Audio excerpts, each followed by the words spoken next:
Les nuits vous paraissent longues, vous ressentez de la frustration, du stress, du mal à dormir, vous êtes à bout.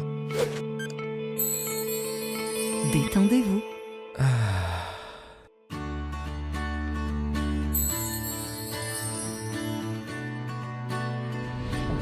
Réduction du temps d'endormissement, diminution des réveils nocturnes, relaxation. Une bonne nuit, ce n'est plus un rêve. Ce produit est un complément alimentaire sans dépendance disponible en pharmacie. N'hésitez pas à demander conseil à votre pharmacien. Mérinal, notre priorité, la qualité.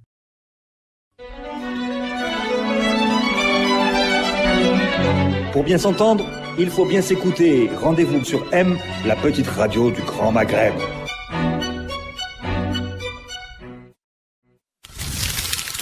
Radio M, le café presse politique.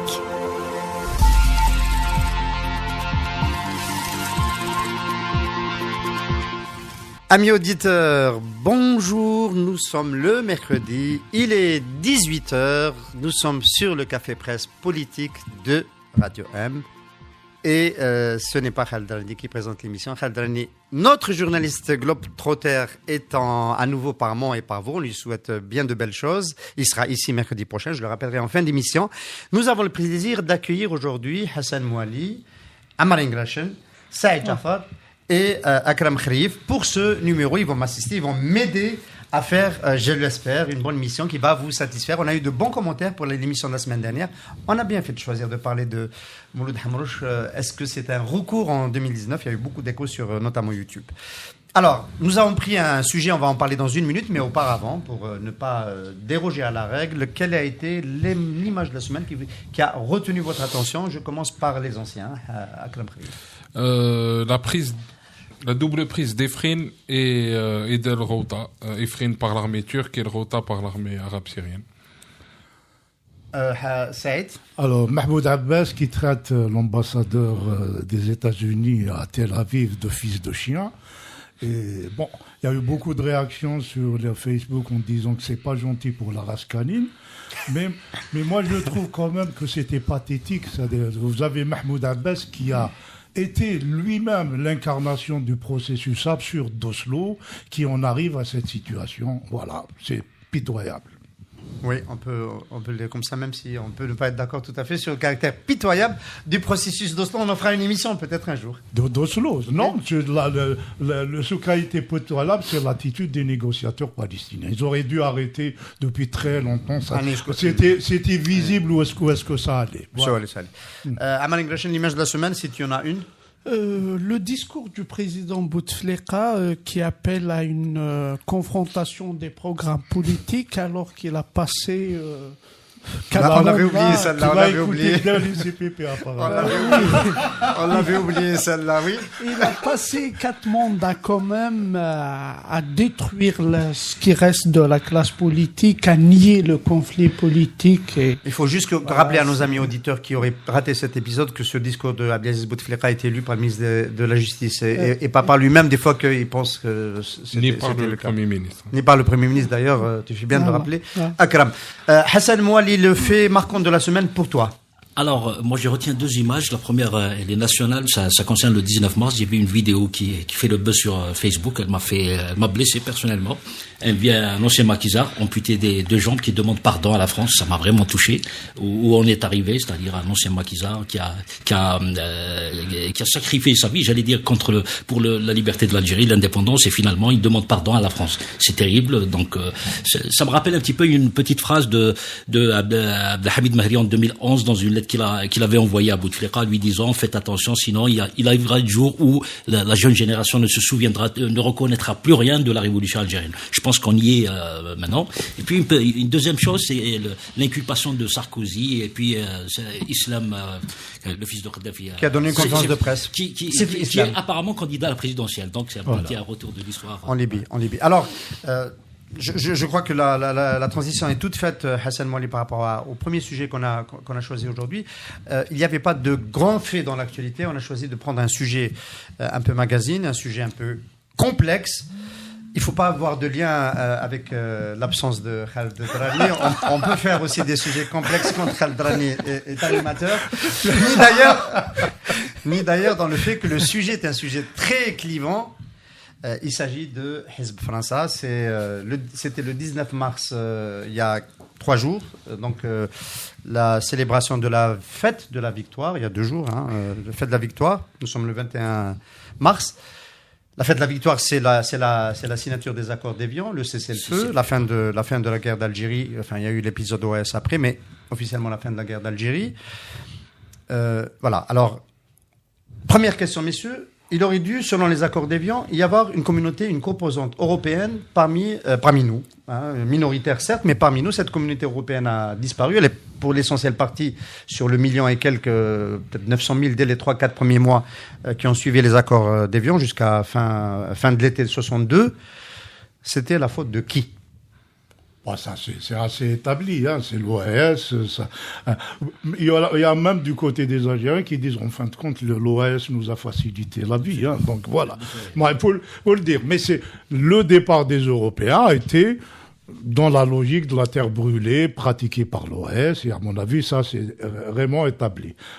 Le débat sur Hizb Fransa est beaucoup plus compliqué que ça. Voilà. Donc les Français, enfin les Européens, on disait à l'époque, sont partis. C'est pas vraiment le fait des Algériens. Donc non, on est d'accord. C'est pas. On aurait pu facilement vivre en bonne intelligence avec les Français de Sans la politique de la terre brûlée. Ils sont nés ici en Algérie. Je considère personnellement que, au-delà de l'épisode historique, le fait que l'Algérie soit colonisée par la France, mais ce sont des gens qui sont nés en Algérie, donc ils ne sont pas moins algériens que nous. Donc je vois que Depardieu va s'installer apparemment en Algérie, c'est déjà un bon signe. Mais sinon, je pense que les Algériens ne verraient pas d'un mauvais œil que des Français d'Algérie se réinstallent en Algérie à partir du moment où bon, c'est vrai qu'on a encore cette charge émotionnelle, historique et tout ça, qui fait que dès qu'on parle de la France, il y a les résidus de l'histoire qui ressurgissent et tout ça, les démons. Mais je pense qu'il faut dépassionner le débat sur la question et que de la même manière qu'il y a des millions d'Algériens qui vivent en France, je ne vois pas pourquoi des Français qui sont nés en Algérie ne puissent pas venir s'installer en Algérie. Moi, ça ne me dérange pas. Franchement. Un mot sur cette question avant d'engager le débat. Moi, je pense que les rapports entre les Algériens et les Européens durant la colonisation n'étaient pas partout les mêmes. Il y a des situations où ils étaient vraiment harmonieux, même si certains prétendent le contraire. Taïb Hafsi, dans le livre Les Hasnaoui, le groupe Hasnaoui, le dit très bien dans sa préface. Il dit que dans les régions où il y avait une certaine prospérité, beaucoup de terres, etc., le rapport entre les deux communautés était plus ou moins tranquille, serein. Taïb Hafsi, on peut le rappeler comme à nos amis auditeurs, pour le bac. Famille de maquisards et de moudjahidines. Effectivement, donc on ne peut pas le soupçonner de sympathie pour la France ou la colonisation, France coloniale. J'allais dire, le départ des Français, des Européens à l'indépendance, c'était une grosse perte pour l'Algérie parce que il constituait l'essentiel de l'encadrement dans les administrations, de la vie économique, etc. Ces départs massifs ont été indirectement encouragés par De Gaulle. On ne le dit jamais assez, mais ces départs étaient encouragés par De Gaulle parce que ça consistait à vider l'Algérie de sa sève. Si on a commencé par là, c'est en fait pour aller à notre question du jour, en tous les cas de cette première partie du débat du Café Presse Politique.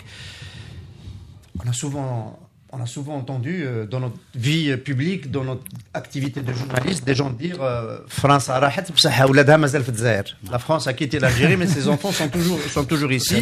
Et ça renvoie, c'est pour ça qu'on a parlé de ce débat, et ça renvoie au fameux Hizb Fransa, le parti de la France. Alors messieurs, question directe, est-ce que le parti de la France, est-ce que Hizb Fransa existe vraiment en Algérie?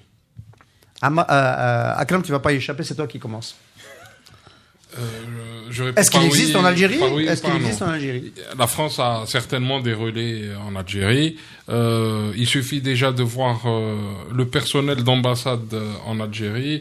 Il faut compter combien il y a de fonctionnaires français qui travaillent en Algérie dans l'ambassade à Alger et le comparer aux ambassades de Roumanie, de République tchèque, etc.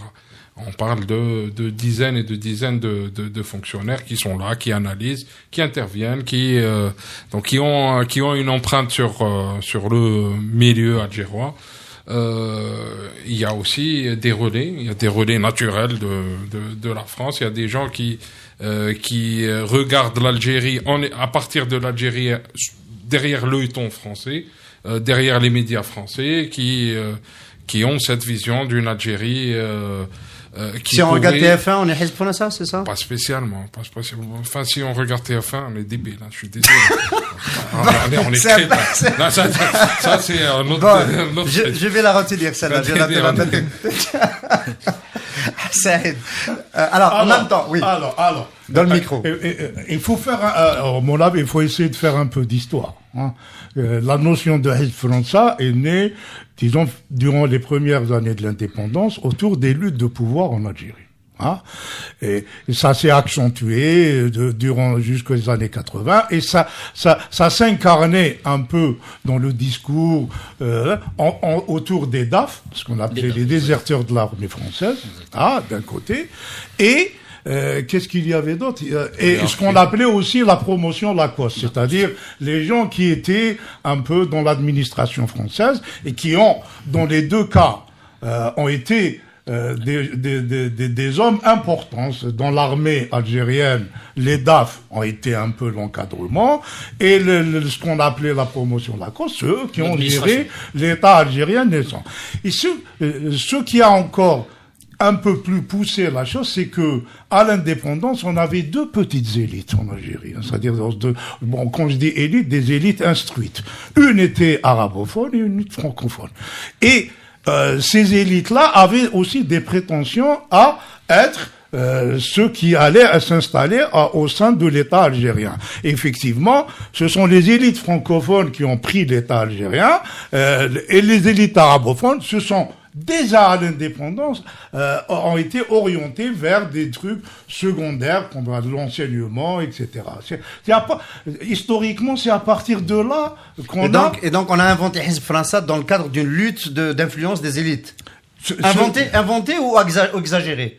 À mon avis, c'est le Hizb Fronassa de l'indépendance est moins consistant que celui qui est venu par la suite autour des intérêts économiques, des réseaux, qui est beaucoup plus consistant que celui de l'indépendance, qui est un peu le fruit des luttes qui sont un peu naturelles post-indépendance. Alors, la même question. Est-ce que Hizb Fronassa existe aujourd'hui, en 2018, en priorité d'ailleurs?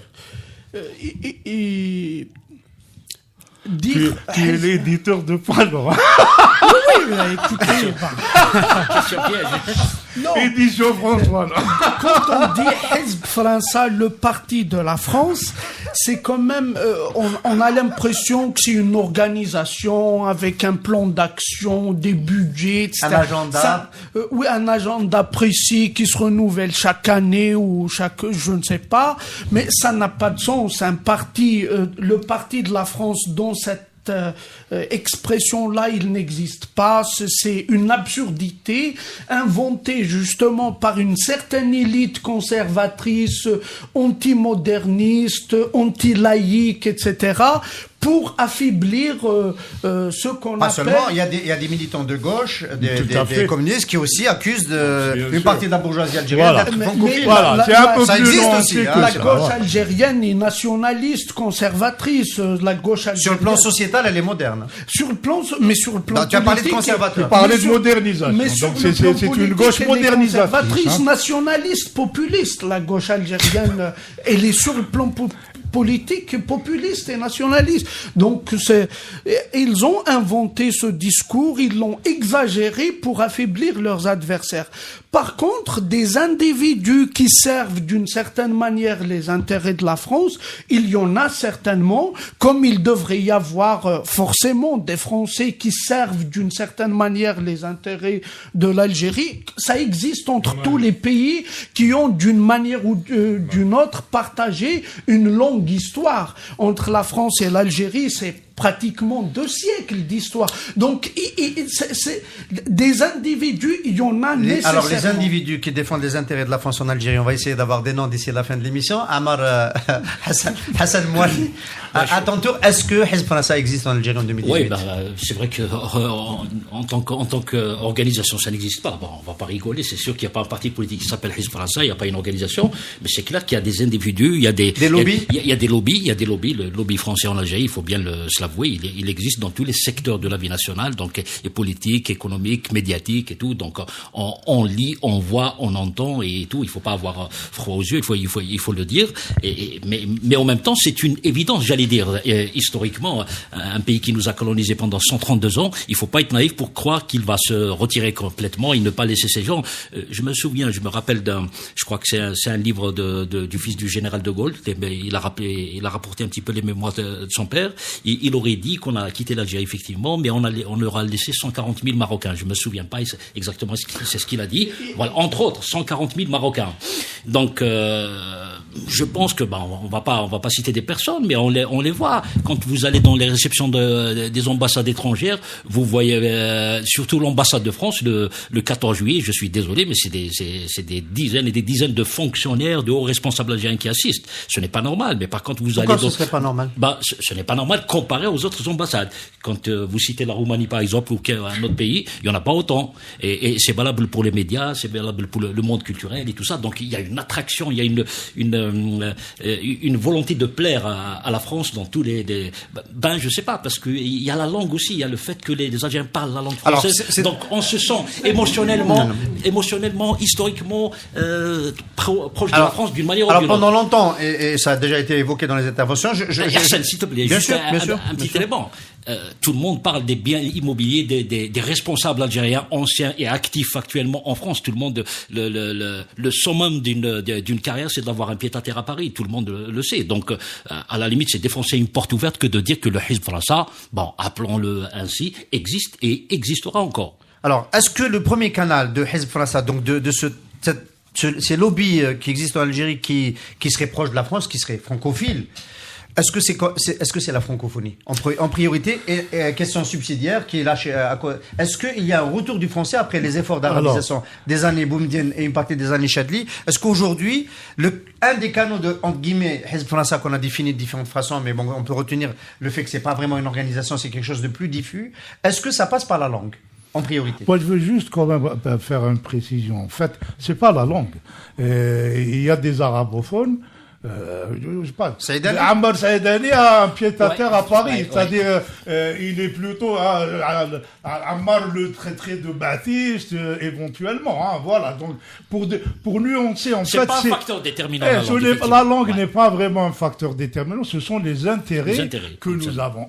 Or, la structure du pouvoir en Algérie fait que les gens qui sont au pouvoir accumulent et placent à l'extérieur. En Suisse, qui est un peu francophone, et en France aussi. Il faut prendre la chose comme ça, pas parce que effectivement il y a quand même des gens qui vivent en français et dans le français. Ça existe en Algérie. Ils ont même eu droit à leur propre film récemment, comment il s'appelle? Les Bienheureux. Voilà, les bienheureux. Il y a des Algériens qui vivent entre eux en français et qui ont tendance d'ailleurs à mépriser les autres, c'est-à-dire qui sont dans un autre tempo historique où ils ont appris l'arabe, etc. Ils sont à l'aise dans la langue arabe et donc il y a une sorte de compte à soi. Il y en a qui appellent ce groupe-là, ces petites couches d'Algériens francophones qui vivent uniquement, même avec leurs enfants, ils vivent en français. D'ailleurs, ils créent des problèmes à leurs propres enfants dans le rapport avec la société. Moi, personnellement, je le pense.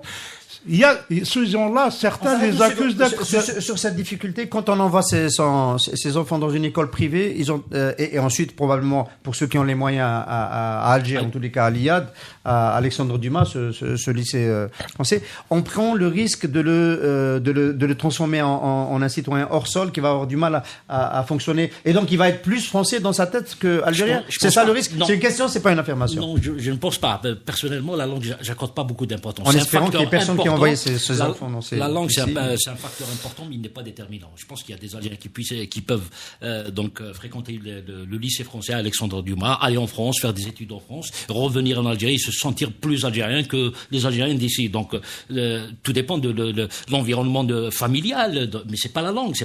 Après, effectivement, il y a des Français, il y a des Algériens qui se vivent français chez eux ici en Algérie. Ils sont tellement complexés que j'ai vu un film, c'est pas la peine de citer le nom. L'actrice, le serveur lui ramène une bouteille de Saïda. Elle lui a dit, s'il te plaît, je sais que c'est du Saïda, mais dis-moi Vichy. Voilà le complexe. Il y a ce complexe, il existe en Algérie. Donc, vis-à-vis de la France, quand on voit les queues qui se forment devant le consulat de France, dans le TLS qui fournit les visas, c'est aberrant quand même.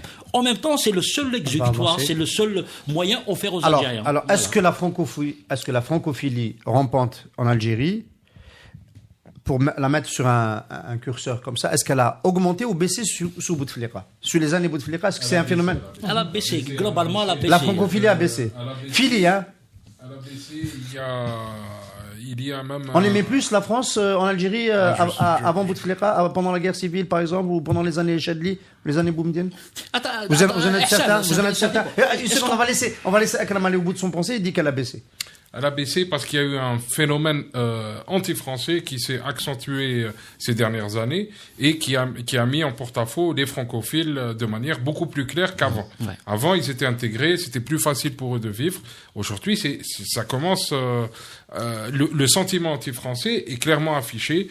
Je donne un exemple que je connais. Le ministère de la Défense algérien a décidé d'enlever de tous les panneaux, de toutes les casernes, les mentions en français et de garder que des mentions en arabe et en anglais. Donc oui, il y a une démarche anti-française et anti-francophone. La visite de Chirac en 2003 à Bab el Oued et à Oran, vous considérez qu'il y a un recul la visite de Hollande, où il a même eu droit au baisement.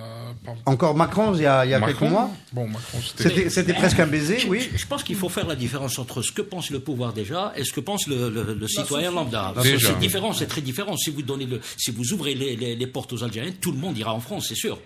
Il faut rien exagérer. En 2003, j'étais à Bab el Oued, Chirac, je me souviens, c'est tout le monde. J'ai vu Abdelaziz Bouteflika, il était complètement gêné. C'est tout le monde qui voulait serrer la main à Chirac. C'était incroyable en 2003 à Bab el Oued. On peut recontextualiser. La France avait pris position contre la guerre en Irak. Ça a été, oui, ça a beaucoup aidé. Il y a l'affect, l'émotion qui joue. Il y avait cet élément, ça s'était déroulé dans le mois. Ahmad, nous, on a eu notre indépendance en 62, mais curieusement, on considère qu'on a été vaincu par la France. On vit dans un état d'esprit d'un vaincu. Je n'ai jamais compris pourquoi. Parce que on a chassé quelqu'un, on veut aller chez lui, on veut l'imiter. C'est un peu le syndrome du vaincu qui veut toujours imiter le vainqueur. À ce jour, ça, Frantz Fanon, à juste titre, l'appelle l'aliénation, et l'aliéné est le militant le plus actif de son aliénation. Ça se reproduit. Et malheureusement, les différents gouvernements, le pouvoir qui se sont succédés depuis 62, ont encouragé cette aliénation. Il n'y a jamais eu de politique de modernisation, de développement, de démocratisation dans le pays qui permettent aux Algériens de se prendre au sérieux, de prendre leur destin en main. Et la dictature que nous vivons depuis très longtemps pousse les Algériens à fuir. Et s'ils partent en France, c'est pas parce que la France représente un fantasme, une sorte de paradis pour les Algériens. Il y en a qui partent au Canada quand ils le peuvent, aux États-Unis, partout ailleurs. Ce qui se dit dans les rues, l'essentiel, je quitte le pays. Je reste pas ici. Donc, la France, on y part parce que c'est plus facile, parce qu'il y a la langue, etc. Mais l'Algérien fuit la dictature, fuit le sous-développement. Je pense que tout le monde aime la terre qui le nourrit. Et la terre algérienne ne nous nourrit pas comme on le dit. Alors ça, donc Akram Khalif nous dit que la francophilie aurait baissé ces dernières années, mais moi je vais quand même vous provoquer un petit peu, messieurs. Le président Bouteflika a choisi de se soigner en France. Il a toujours affiché des relations assez cordiales avec les présidents français. Est-ce que le premier représentant de Hezb français en Algérie, ce serait pas quand même le président Bouteflika? En tout cas, c'est le régime. Le président Bouteflika, pour le moment. Tout à l'heure, j'ai dit qu'il faut faire le distinguo entre ce que pense le peuple et ce que peuple, l'en haut et l'en bas. Donc la question, c'est Bouteflika. Si tu poses la question sur le gouvernement algérien en général, c'est vrai que ces 20 dernières années, la France n'a jamais gagné autant en termes de contrats, en termes de respectabilité et tout. Voilà, il y avait un balai de ministres français qui vont, ministres algériens qui vont en France et vice versa, de très belles déclarations. Parfois même, des officiels français se permettent quand même de taper un peu sur l'Algérie par rapport au Sahara occidental et tout ça, mais les Algériens, ils ne répondent pas. C'est comme si c'est leur seul soutien. Je parle du gouvernement algérien. C'est le seul soutien, c'est l'Algérie, c'est la France. Voilà. Donc, la même question. Est-ce que les années Bouteflika, avec les Bouteflika, c'est Hezb français qui a avancé en Algérie? Moi, j'aime pas trop cette notion, mais je vais vous dire mon fond de pensée. C'est-à-dire, le fait que les Algériens veuillent partir en France ou au Canada, ça exprime davantage une insatisfaction interne qu'une adhésion à la francophonie. Sociologiquement, la francophonie est en train de perdre du terrain en Algérie. Il n'y a aucun doute sur ça. Et en même temps, le rapport à la langue française aussi s'est décomplexé. Chez les jeunes générations, ce n'est pas comme dans les années 70 où il y avait une confrontation entre arabophones et francophones. Aujourd'hui, toutes les jeunes générations voudraient apprendre toutes les langues.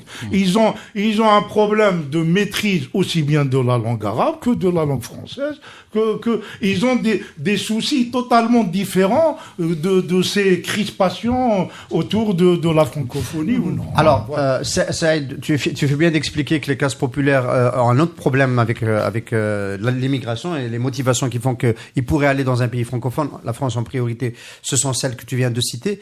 Est-ce qu'on peut en dire autant des hommes d'affaires de la bourgeoisie algérienne? Est-ce que la bourgeoisie algérienne a encore, tu es quand même une partie d'entre elles, ne peut pas être généralisée sur ça, un autre pays dans la tête, un pays de rechange qui serait la France? Elle a un vrai tropisme français. C'est indéniable. C'est indéniable. À quoi on peut l'évaluer? À quoi on peut l'évaluer? Déjà, quand on voit les responsables politiques algériens, les hommes d'affaires, ils ont tous des pieds-à-terre en France, et les transferts d'argent qui se font souvent d'une façon illégale. Et si la France ferme les yeux, c'est parce que quelque part elle a des intérêts. On voit quand un responsable français vient en Algérie, un maire, un petit responsable, un petit directeur se fait recevoir par un ministre, un premier ministre parfois. Tout ça nous laisse comprendre que le gouvernement algérien, tous les responsables, la nomenclatura d'une façon générale, est très soutenu par la France. Il y a aussi le cas des élections. Toutes les élections ont d'abord été soutenues, validées par la France. La France n'a jamais contesté une élection en Algérie. Mitterrand en 92. C'était pour la forme, c'était la pire élection. Parce que le fils lui a promis. Parce que après, tu vas prendre l'opposition algérienne, ils vont t'expliquer qu'au niveau de l'Union européenne, toutes les initiatives en matière de reproches à faire à l'Algérie sur le respect des droits de l'homme ont été systématiquement bloquées par la France. Donc juste pour rappeler quand même... une question, un autre spécialiste des questions sécuritaires, est-ce que réellement les DAF, donc les officiers issus de l'armée française, les déserteurs de l'armée française étaient réellement Hezb français? Parce que est-ce qu'ils étaient réellement Hezb français?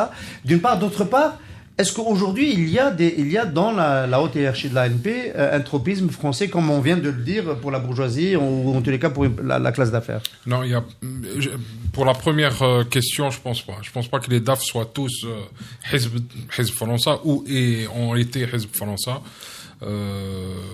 Il y en a eu des patriotes avérés. Aujourd'hui, non, il n'y a pas ce sentiment. Il y a très peu de relations, très peu d'échanges entre l'Algérie et la France dans le domaine militaire.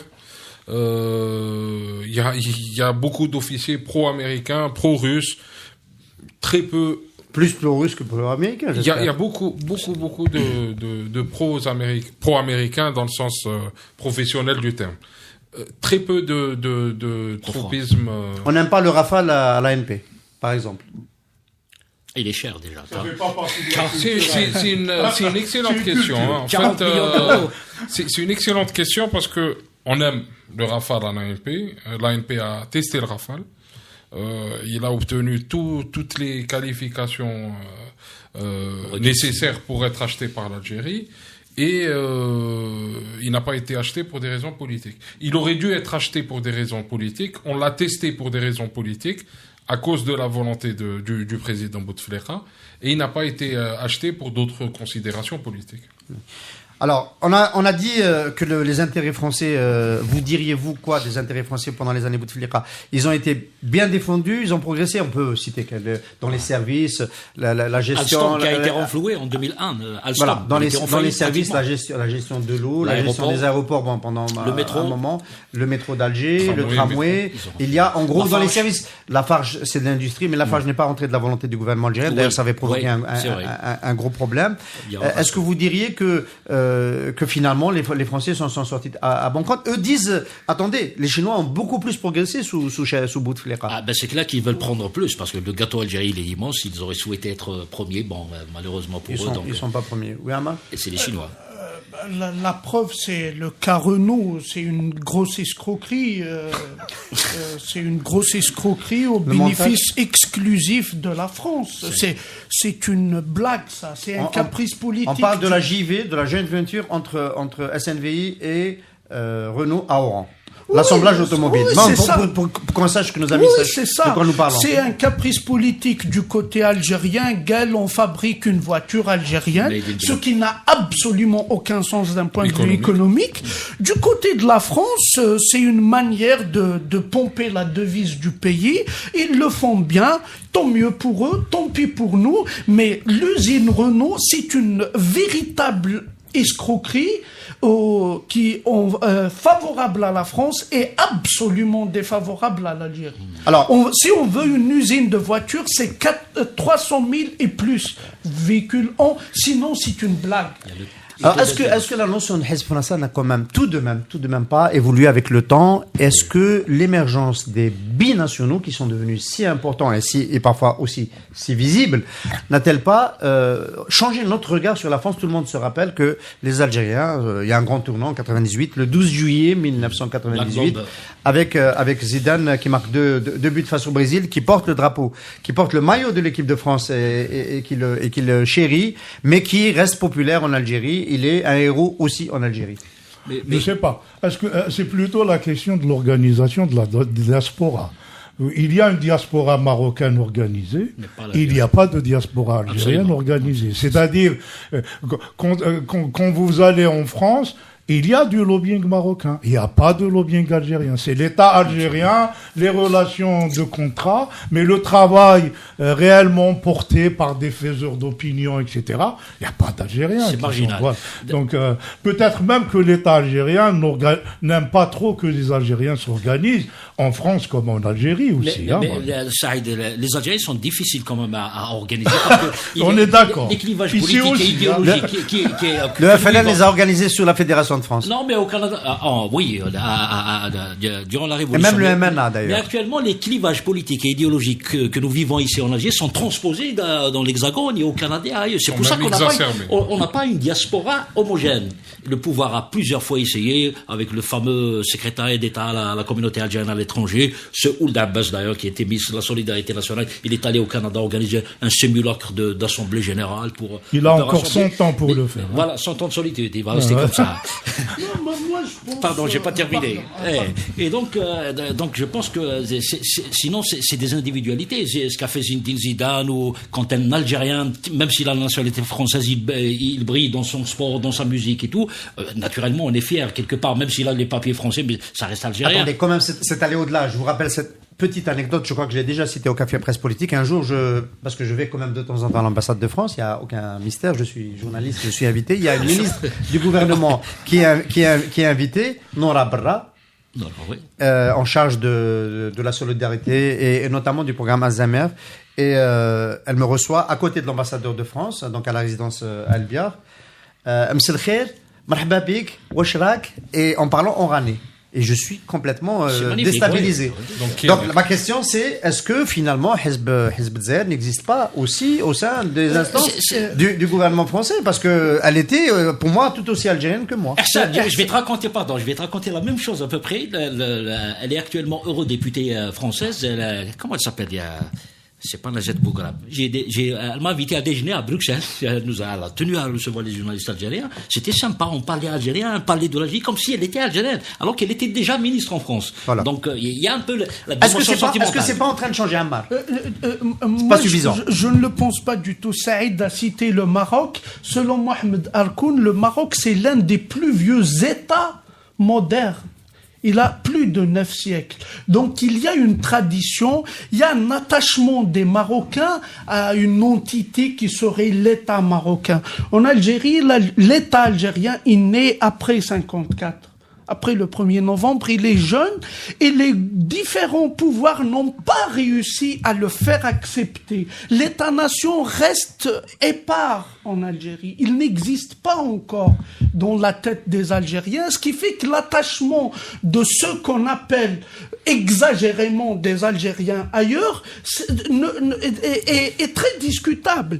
Et les Algériens à l'étranger sont davantage des offreurs de services au pays d'accueil que de véritables patriotes au service d'un État qui serait derrière eux. Je vous cite un exemple d'une grande femme de lettres algérienne, entre guillemets, je parle d'Assia Djibal. Elle était sous-directrice du Centre culturel algérien à Paris pendant 25 ans. Elle touchait son salaire pendant 25 ans. Elle était gracieusement payée. Elle n'a jamais mis les pieds dans le Centre culturel algérien à Paris. Elle n'a jamais mis les pieds dedans. Voilà. Elle n'a rendu aucun service ni à l'Algérie, ni à la culture algérienne, de telle sorte que, à ce moment-là, les Français aujourd'hui ne connaissent pas l'Algérie. C'est une véritable catastrophe. Je vais quand même pas laisser passer. L'État-nation algérien a été forgé par l'histoire. Il y a eu un mouvement national. Ce que tu dois dire, c'est que nous avons un pouvoir qui s'est instauré après l'indépendance, qui ferme l'espace nation. Il faut le dire, l'espace de la nation n'existe plus. Ils ont été fragiles, ils fragilisent davantage. L'espace nation est fermé pour les Algériens en Algérie. Alors tu imagines, pour les Algériens expatriés, quel est le rapport qu'ils peuvent avoir. On ramène les gens au douar, au Arouch, au quartier, etc. C'est ça la grande. Le Hizb français, c'est vraiment le revers de la médaille de la dictature. C'est tout.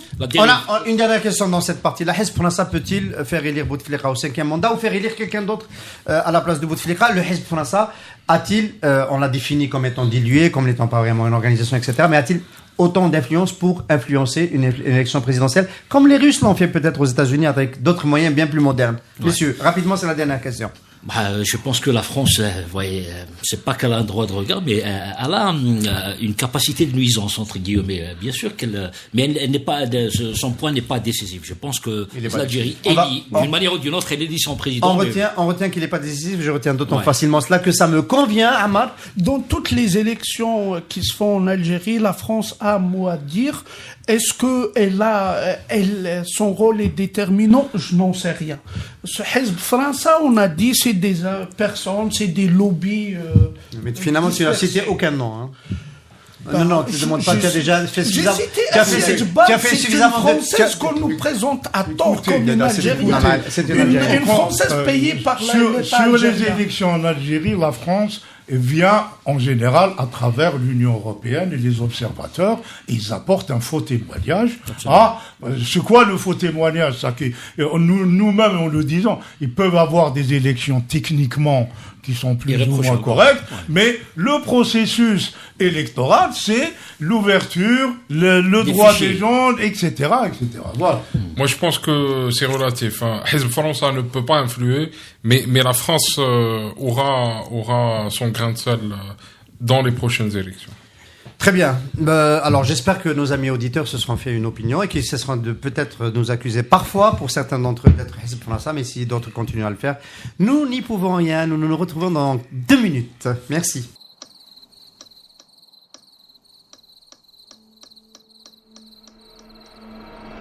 Les nuits vous paraissent longues, vous ressentez de la frustration, du stress, du mal à dormir, vous êtes à bout. Détendez-vous.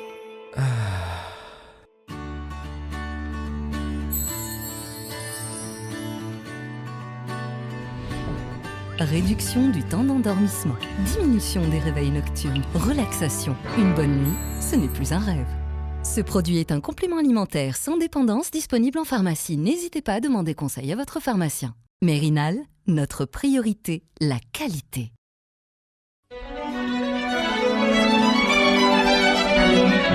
Pour bien s'entendre, il faut bien s'écouter. Rendez-vous sur M, la petite radio du Grand Maghreb.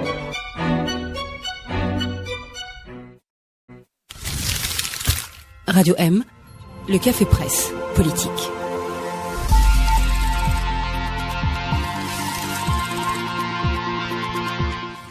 Amis auditeurs, nous sommes de retour au Café Presse Politique, toujours sans Khaled Drani, pour parler de quelque chose de tout aussi complexe qu'en première partie, les régimes autoritaires et la compétition avec les régimes démocratiques. L'actualité nous en offre la possibilité. Monsieur Vladimir Poutine vient d'être élu en Russie pour un 4e mandat, très largement, dans la semaine où Angela Merkel a étrenné son nouveau gouvernement et entamé effectivement son 4e mandat. Il y a des hommes politiques qui disent... Rachid Boujdar l'a dit sur ce plateau plusieurs fois dans la polémique que j'ai eue avec lui, c'était un entretien charmant, que finalement il n'y avait pas de différence. On parle de Poutine, mais les autocrates sont aussi de l'autre côté, la preuve, Merkel. Compétition des modèles, est-ce que vous pensez que les modèles autocratiques aujourd'hui sont en train de revenir en vogue et ils arrivent à damer le pion aux modèles supposés être démocratiques? La question est open, celui qui peut répondre le premier.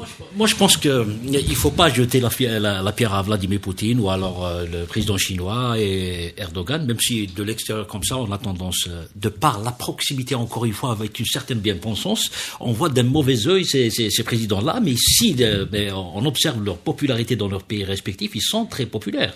Vladimir Poutine qui se fait réélire pour la 4e fois avec 76%, je crois. Le président chinois à qui pratiquement on lui a préparé le terrain pour rester au pouvoir jusqu'à 2033. Erdogan, on peut dire ce qu'on veut d'Erdogan, les chiffres sont là économiquement, ils sont parlants.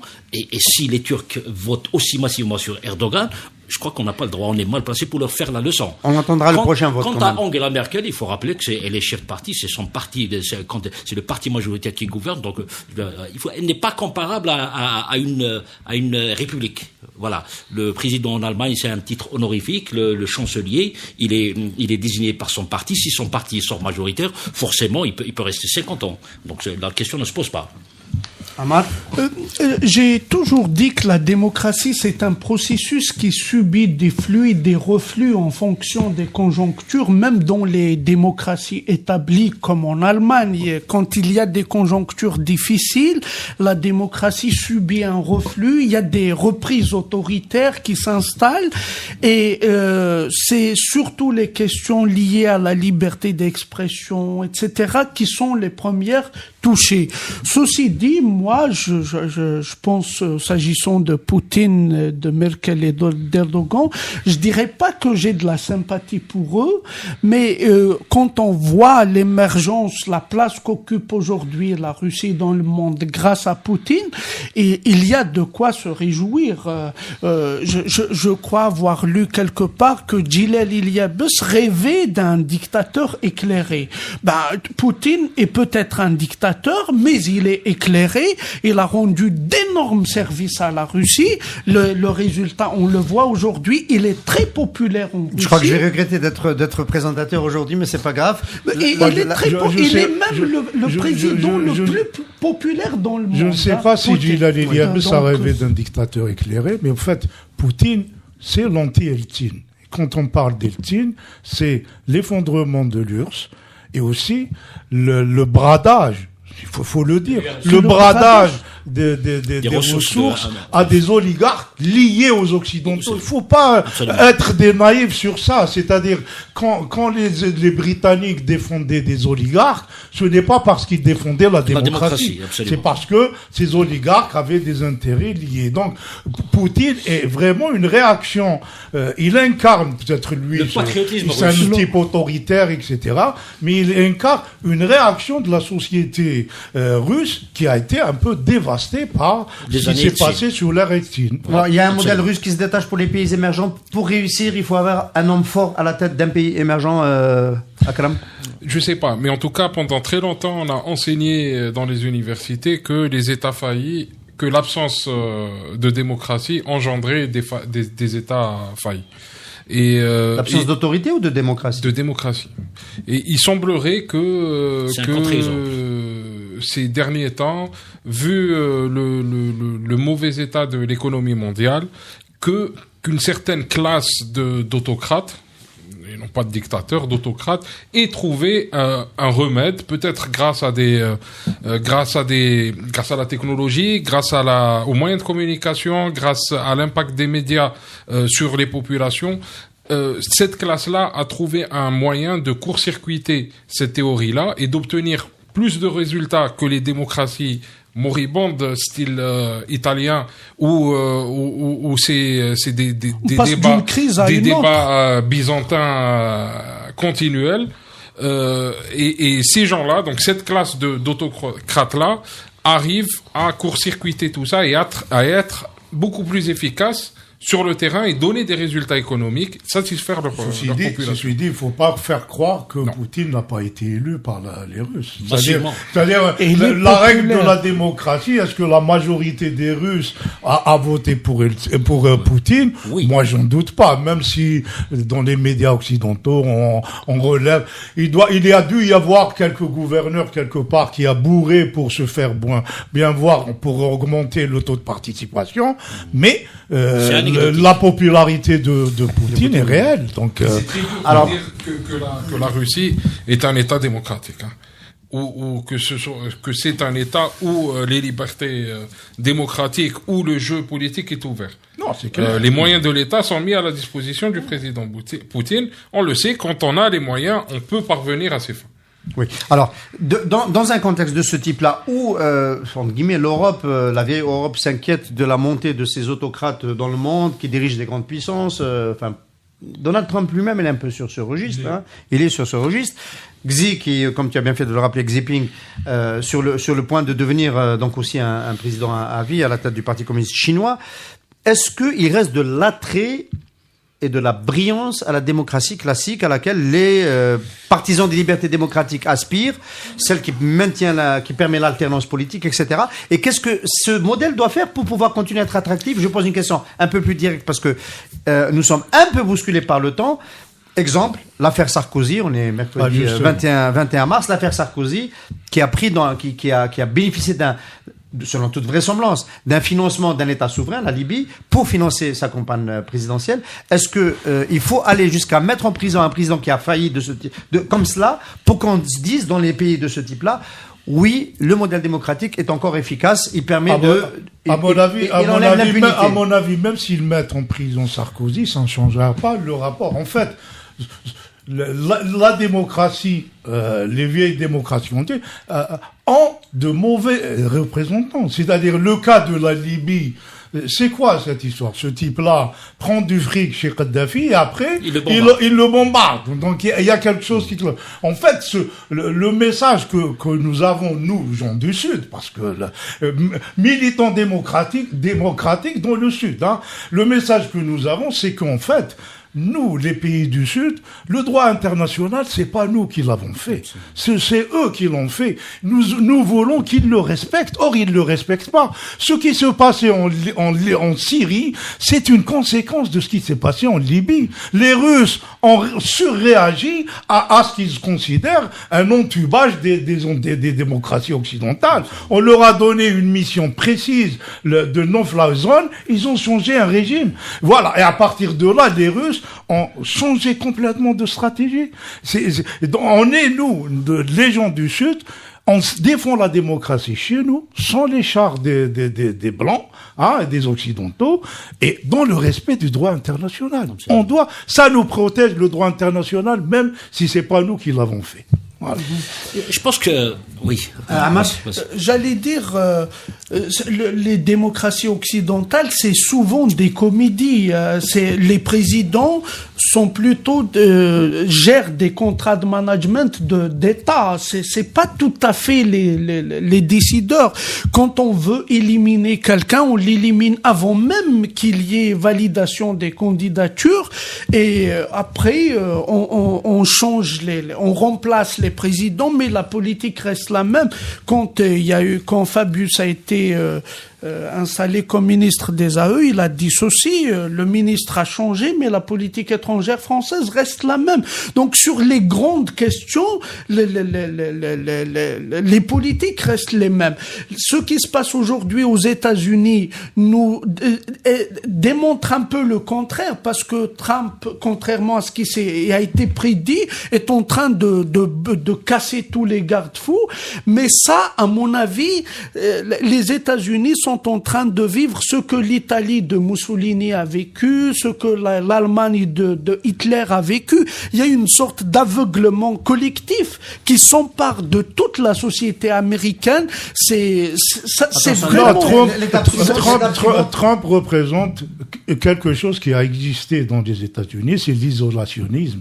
Et donc, il l'incarne en lui ajoutant le grotesque, le ridicule, passez-moi le mot aussi. Voilà, mais sur les questions de fond, les États restent vraiment constants. Alors, l'aveuglement, qu'on s'entende bien à Marine Grachens, je ne vais pas te faire le procès de le penser, mais je te pose quand même la question. L'aveuglement des populations face à ces dictateurs en formation, est-ce que ça signifie que le suffrage universel doit être plutôt surveillé? Est-ce qu'il y a de mauvais votants et le peuple vote-t-il mal dans ces pays-là, démocratiques, au point où on pourrait envisager une limitation? Non, le vote a perdu beaucoup d'influence avec l'émergence des techniques de communication, de lobotomisation, etc. Aujourd'hui, on fabrique. Avant, on fabriquait uniquement les élus. Maintenant, on fabrique même les électeurs. On endoctrine l'électeur avec même qu'ils ne se rendent. Peut-être que cela donne d'une bonne image du modèle suisse. Alors, avec la votation régulière à la base, etc. C'est démocratie participative. Voilà. Peut-être, oui. Ça peut être un bon modèle. Alors, dernière question, messieurs, on arrive à la fin de cette deuxième partie du Café Presse Politique. Il y a 50 millions de dollars en jeu dans cette affaire franco-libyenne, qui serait passée par un homme d'affaires proche de l'UMP, proche des Républicains aujourd'hui, qui serait arrivé donc chez Sarkozy et son état-major, par un homme d'affaires qui s'appelle Taqiyuddin. Si le dossier devait aller à son terme, est-ce que vous considérez que ce serait une bonne chose, on a envie d'avoir votre opinion là-dessus, que le président Sarkozy aille en détention préventive? Il est, au moment où nous parlons, toujours en garde à vue, s'il n'y a pas une dépêche qui est tombée dans les dernières minutes. Il va être probablement présenté à un juge. Le juge décidera s'il inculpe ou pas, mais vu la durée de la garde à vue, il est très probable qu'il soit inculpé. Après, il peut aller ou ne pas aller en détention préventive. En France, on préfère, c'est un pays de droit, ne pas utiliser souvent la détention préventive, a fortiori dans le cas d'un chef d'État. Mais pour le sentiment d'impunité, pour redorer le blason des États de droit, etc., est-ce que ce ne serait pas une bonne chose que le président Sarkozy, qui a une bonne demi-douzaine d'affaires pénales qui lui traînent en guise de casserole, est-ce que ce ne serait pas une bonne chose qu'il passe une première nuit en prison à la fin de cette garde de vue? Question ouverte. Je pense que c'est une question subsidiaire de l'avant-dernière question, justement. Sarkozy, c'est un président fantasque qui a été élu incroyablement en France en 2007 et finalement, il traîne plein de casseroles. Ironie du sort, on peut se retrouver dans quelques jours avec Saif al-Islam al-Kadhafi qui sera candidat dans son pays à la présidentielle et Sarkozy qui a bombardé son pays. On tôle. moi, j'aurais voulu intervenir tout à l'heure par rapport à cette histoire de nouveau président en Russie, en Chine et tout, pour dire que il y a une espèce de crise dans les vieilles démocraties en France. Quand vous voyez les États-Unis d'Amérique gouvernés par un fantasque Donald Trump, c'est un PDG, davantage un PDG qu'un président des États-Unis. Il prend des décisions à l'emporte-pièce, il limoge tout le monde, sa politique est basée sur des tweets, c'est incroyable, c'est inconcevable pour un pays de la taille des États-Unis d'Amérique. Quand vous voyez en France, ces derniers temps, depuis Chirac, on fait plus 2 mandats. Un mandat, il est balayé. Il n'y a pas d'ancrage populaire des présidents, des chefs d'État, de moins en moins du moins. Nous, on prendrait bien un mandat balayé, on signe tout de suite. Hein. Oui, chez nous, oui, je sais. Il manque de charisme, il manque de charisme. Par contre, quand vous prenez un pays comme la Turquie ou la Russie, il y a tellement de mépris par rapport au monde occidental, par rapport aux souffrances du peuple russe, économiquement, socialement, durant les années Eltsine, que les Russes pensent qu'ils doivent avoir quelqu'un de solide comme ça qui puisse défendre leur pays, même si c'est vrai quand sur le terrain des droits de l'homme il y a des choses à dire, Politovskaya et tout ça, mais les médias occidentaux exagèrent trop, elles ont des spécificités, ces pays-là ont des spécificités. Il y a une opulence économique, il y a une reprise du mois par rapport à la Russie. Je signale juste au passage quand même, à Mars et mon penchant d'économiste, que la Russie produit 10 milliards de mètres cubes 10 milliards de barils jour pétrole, et que lorsque le prix du pétrole permet les années Bouteflika avec 600 milliards de dollars d'importation, c'est 8 fois plus en Russie. Et donc la prospérité dont tu parles, on peut aussi en discuter. Que la Russie a le PIB de la Hollande. 4 fois. Oui. Malgré les 10 milliards de... Quand tu divises par tête d'habitant, ça tombe beaucoup. Poutine alors ma question, vous voulez pas vous mouiller, vous voulez aller à la cérémonie du 14 juillet. Non, c'est ça. Moi, je souhaiterais... Pour Sarkozy, entre nous, rapidement, parce qu'on est arrivé à la fin, mettre en garde à vue Sarkozy, c'est un peu bâcler l'affaire, parce que on ne peut pas dire pas de détention préventive. Oui, mais il ne peut pas être l'unique responsable dans cette histoire. Il y a un pays qui a été pillé. Et il y a cette affaire en plus de fric. Donc, le fait qu'on ne parle que de Sarkozy, ça veut dire qu'on veut bâcler l'affaire. Je lui souhaite la même fin que Kadhafi. Ouh là là, ça c'est trop fort. On n'est pas pour la violence, on ne peut pas assumer. Le Café Presse ne peut pas assumer cela. On est contre la peine de mort. Moi, je suis en fait, moi, je suis réservé, mais la vraie question, c'est, elle questionne plus la démocratie française. Oui. C'est un candidat à l'élection présidentielle qui a pris de l'argent de manière illégale dans un pays étranger pour mener sa campagne et se faire élire en France. C'est une question qui se pose aux Français. Mais pour moi, mon jugement sur Sarkozy est fait depuis longtemps. Pour moi, c'est vraiment une fripouille. Et donc, autant le redire. Voilà, c'est tout. Très bien, merci beaucoup mes amis, merci d'avoir animé avec moi ce numéro du Café Presse Politique. À cette place, il y aura Khaled Drani de retour mercredi prochain. Merci à nos amis auditeurs d'être toujours aussi nombreux de nous suivre. Vos commentaires nous intéressent. À mercredi bientôt.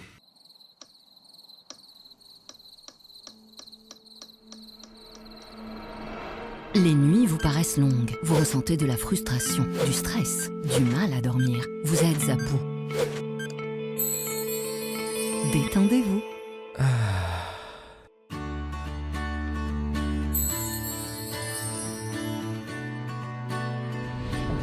Réduction du temps d'endormissement, diminution des réveils nocturnes, relaxation. Une bonne nuit, ce n'est plus un rêve. Ce produit est un complément alimentaire sans dépendance disponible en pharmacie. N'hésitez pas à demander conseil à votre pharmacien. Mérinal, notre priorité, la qualité.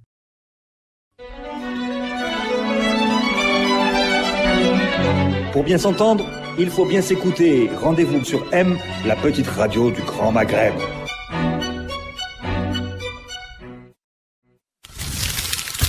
Radio M, le Café Presse Politique.